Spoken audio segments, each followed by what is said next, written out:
India news के साथ नमस्कार। आपके साथ हूं मैं राजीव शर्मा। बुलेटिन में तमाम खबरें ये भी जानेंगे कि बजट को लेकर सरकार की तरफ से क्या हो सकता है, क्या होने वाला है। बजट सत्र अनाउंस हो चुका है, लेकिन अभी फास्ट 100।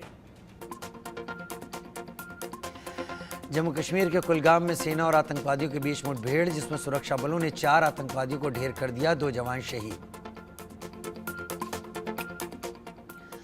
कश्मीर के कुलगाम में 2 इलाकों में जारी है मुठभेड़। शनिवार सुबह से सेना और जम्मू कश्मीर पुलिस का ज्वाइंट ऑपरेशन सर्च ऑपरेशन जारी। जम्मू कश्मीर में भारी बारिश के कारण रोकी गई अमरनाथ यात्रा। मौसम में सुधार के बाद यात्रा फिर से शुरू होगी। कई राज्यों में बारिश से बाढ़ जैसे हालात। उत्तर प्रदेश, उत्तराखंड, बिहार, राजस्थान के कई शहरों में जलभराव। उत्तराखंड में रेड अलर्ट। ऋषिकेश से बद्रीनाथ जाने वाला हाईवे बंद। असम में बाढ़ से अब तक 62 से ज्यादा लोगों की मौत, 20 लाख लोग प्रभावित। गुजरात के सूरत में 6 मंजिला इमारत गिरने से बड़ा हादसा, 3 शव बरामद, 12 से ज्यादा लोग घायल, बचाव कार्य जारी। सूरत में इमारत गिरने के मामले में घायलों को अस्पताल में भर्ती करवाया गया। प्रशासन की ओर से 3 महीने पहले जर्जर बिल्डिंग को खाली करने के लिए नोटिस जारी किया गया था। हाथरस कांड में मुख्य आरोपी देव प्रकाश मधुकर को 14 दिन की न्यायिक हिरासत में भेज दिया गया है। अगले हफ्ते पुलिस मांगेगी रिमांड।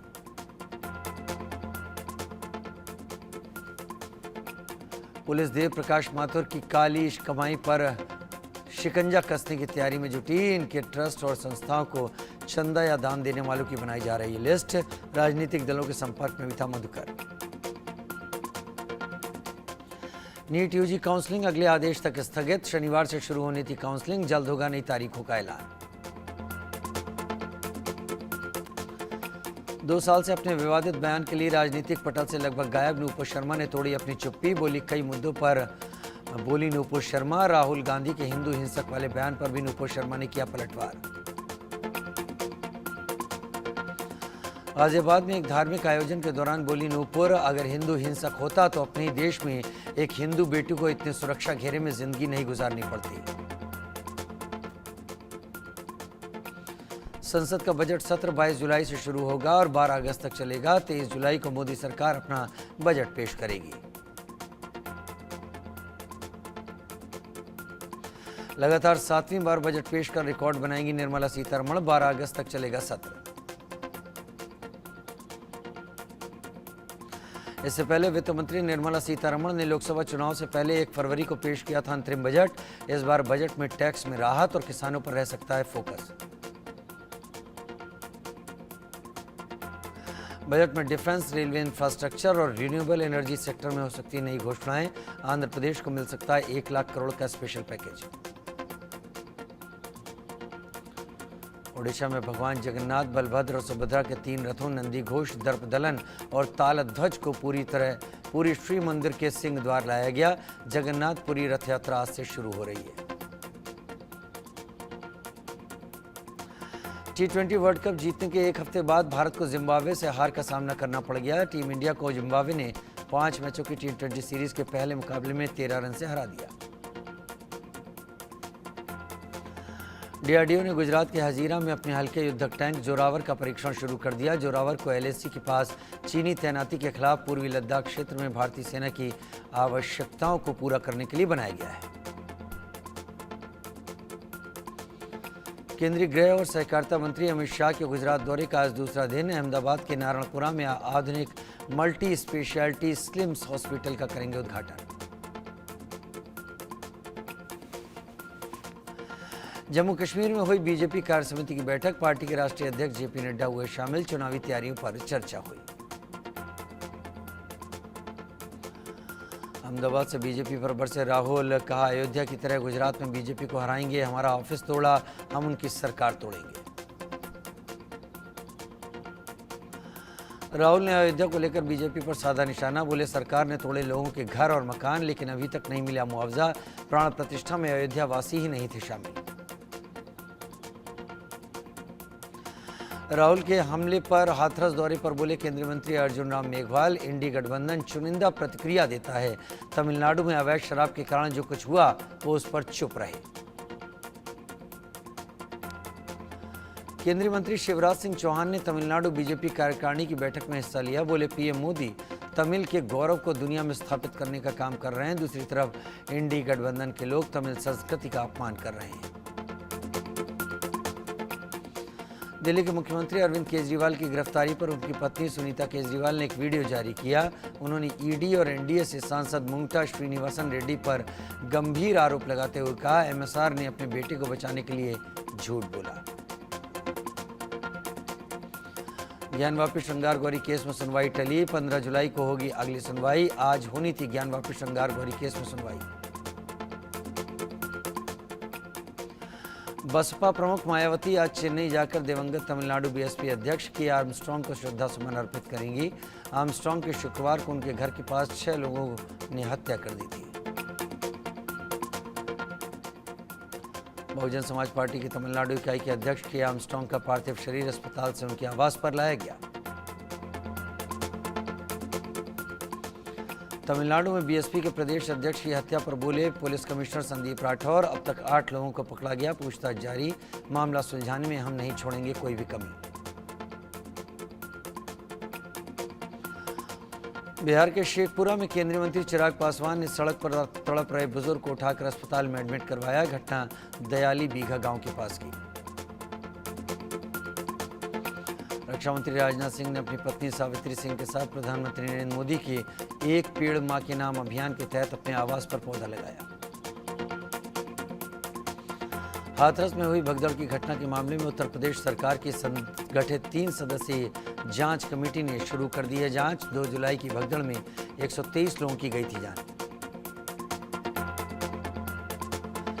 3 सदस्यीय न्यायिक जांच कमेटी के अध्यक्ष न्यायमूर्ति ब्रजेश कुमार श्रीवास्तव ने कहा, जिससे भी जरूरत होगी उससे पूछताछ करेंगे। हमें 2 महीने के भीतर अपनी रिपोर्ट देने का आदेश है। हम जल्द से जल्द रिपोर्ट तैयार करेंगे। हाथरस हादसे पर बोले एसपी निपुण अग्रवाल, मामले में फंडिंग की भी हो रही है जांच। फंडिंग के सोर्स और डोनरों का लगाया जा रहा है पता।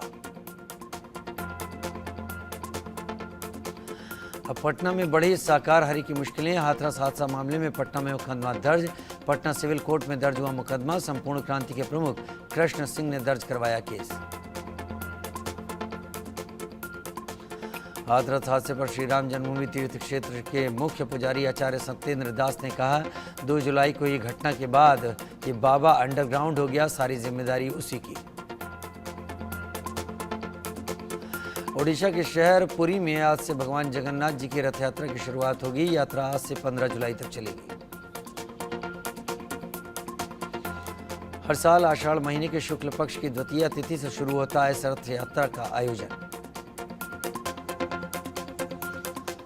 राष्ट्रपति द्रौपदी मुर्मू आज पुरी में रथ यात्रा में शामिल होंगी। रथ यात्रा के सुचारू संचालन के लिए पुरी और उसके आसपास सुरक्षा के कड़े इंतजाम किए गए। राष्ट्रपति के उत्सव में शामिल होने के लिए विशेष सुरक्षा व्यवस्था की गई है। दुनिया में प्रसिद्ध इस रथ यात्रा में भव्य 3 रथों में सवार होकर भगवान जगन्नाथ, सुभद्रा देवी और बलभद्र गुंडीचा मंदिर की ओर जाएंगे। यात्रा 8 जुलाई की शाम तक गुंडीचा मंदिर पहुंचेगी। गुंडीचा मंदिर पहुंचने के बाद भगवान श्री कृष्ण, देवी सुभद्रा और भगवान बलभद्र वहां रहेंगे और 15 जुलाई को रथ यात्रा का समापन कर दिया जाएगा। तीनों देवी देवता वापस जगन्नाथ मंदिर लौट जाएंगे। भगवान जगन्नाथ मंदिर से गुंडीचा मंदिर तक की यात्रा 3 किलोमीटर की है, लेकिन क्योंकि भक्त रस्सियों से रथ को खींचते हैं इसलिए दूरी तय करने में घंटों लग जाते हैं।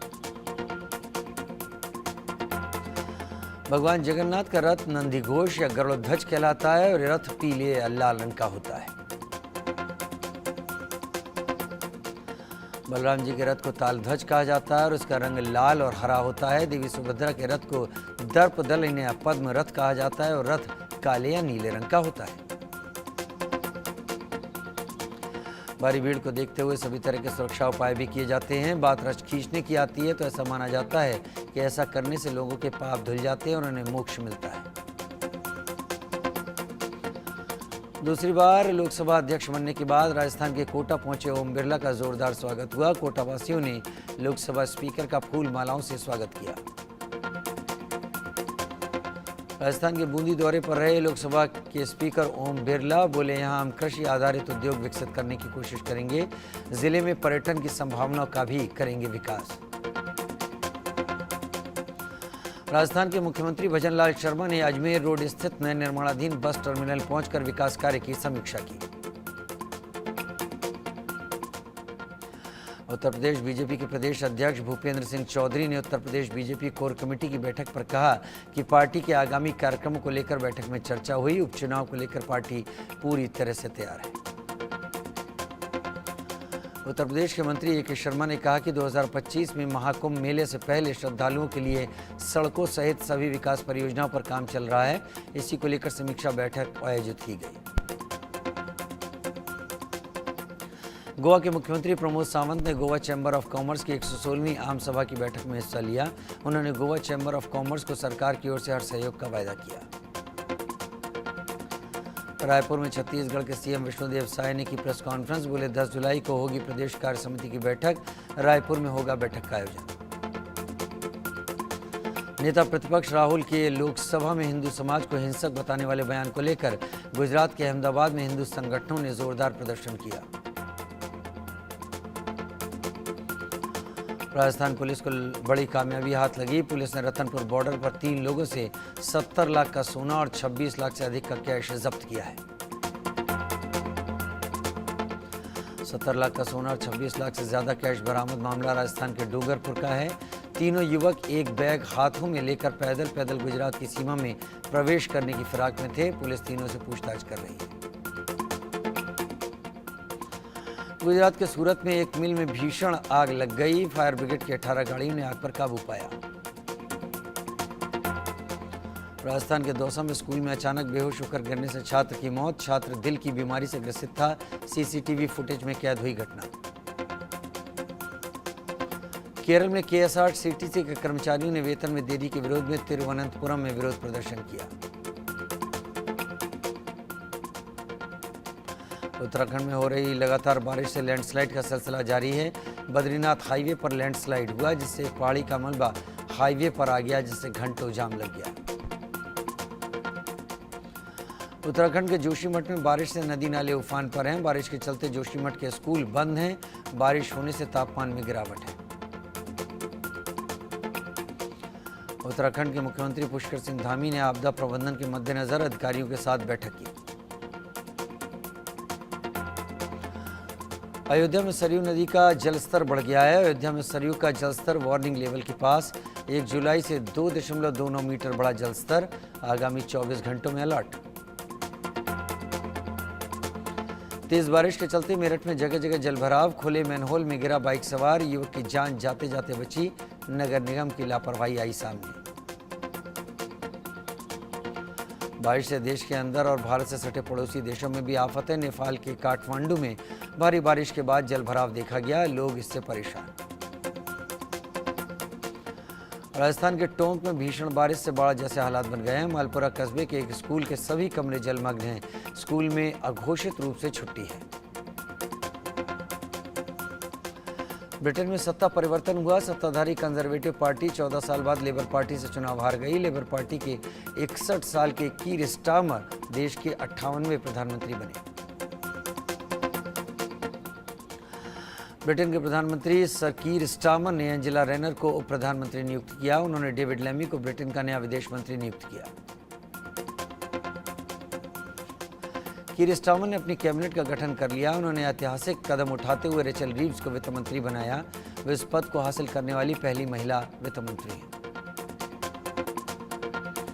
ब्रिटेन के आम चुनाव में जीत के लिए प्रधानमंत्री नरेंद्र मोदी ने लेबर पार्टी के नेता कीर स्टारमर को बधाई दी और शुभकामनाएं दी। उन्होंने सोशल मीडिया पर पोस्ट किया कि वे दोनों देशों के बीच रणनीतिक साझेदारी को और मजबूत करेंगे। ईरान के नवे राष्ट्रपति बने मसूद पज़ेश्कियान कट्टरपंथी जलीली को 30 लाख वोटों से हराया। चुनाव में करीब 3 करोड़ लोगों ने किया था मतदान। ईरान में दौड़ेगी भारत की ट्रेन। भारत और ईरान चाबहार बंदरगाह से जहेदान शहर के बीच नए रेल मार्ग को बनाने की योजना है। दोनों देशों में और मजबूत होंगे संबंध। नेपाल में जारी है सियासी संकट। 12 जुलाई को बहुमत परीक्षण का सामना करेंगे पीएम पुष्प कमल दाहाल प्रचंड। सऊदी अरब ने भारतीयों को दी बड़ी खुशखबरी। नई वीजा सीरीज का किया ऐलान। घूमने और उम्रा करने की भी सुविधा। पाकिस्तान ने कर्ज को लेकर खाने का बनाया नया रिकॉर्ड। 67 ट्रिलियन रुपए के पार पहुंचा पाकिस्तान का कर्ज। साल भर में 8,852 अरब रुपए बढ़ गया कर्ज। पाकिस्तान के केंद्रीय बैंक से जारी आंकड़ों के अनुसार सरकार का कुल कर्ज एक साल में 15% बढ़ा।